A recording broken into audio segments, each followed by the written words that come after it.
வணக்கம்மா. இப்போ வந்து டோர் சைட்லேருந்து ஒரு விளக்கம் குடுத்துருக்காங்க. நம்மளுக்கு வந்து ரிசல்ட் எப்போ வருங்கிறது சம்மந்தமாக. அதாவது என்னது அப்படி சொல்லியிருக்காங்க அப்படின்னா, நாங்க சீக்கிரமா ரிசல்ட் வந்து ரிலீஸ் பண்ணணும்னு தான் நெனச்சோம். மேக்ஸிமம் வந்து முன்னாடி உள்ள மேனுவலா திருத்தப்போ வந்து ரீவேல்யூஷன் ரிசல்ட் வந்து 120 to 160 டேஸ் ஆகும். பட் ஆனா நாங்க இந்த டிஜிட்டல் வேல்யூஷன் முறையால ஒரு 60 to 70 டேஸ் எல்லா ப்ராசஸையும் முடிக்க ட்ரை பண்ணோம். அதனால தான் இந்த டிஜிட்டல் வேல்யூஷன் வந்து நாங்க இது பண்ணோம். ஒரு நல்லது நடக்கும்போது பல தடங்கல் வரது இயல்பு தான்.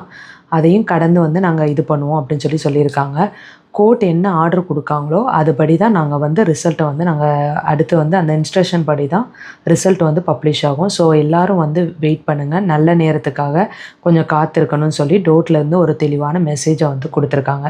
ஸோ இது மூலமா நம்மளுக்கு என்ன தெரியுது அப்படின்னா, அ ஜட்ஜ்மெண்ட் வந்ததுக்கு அப்புறம் தான் நம்ம ரிசல்ட் வரும். ஸோ அதுவரை வெயிட் பண்ணாம எல்லாரும் அடுத்து என்ன ஸ்டெப்போ அதுக்கு மூவ் ஆன் ஆகுங்க. Thank you all.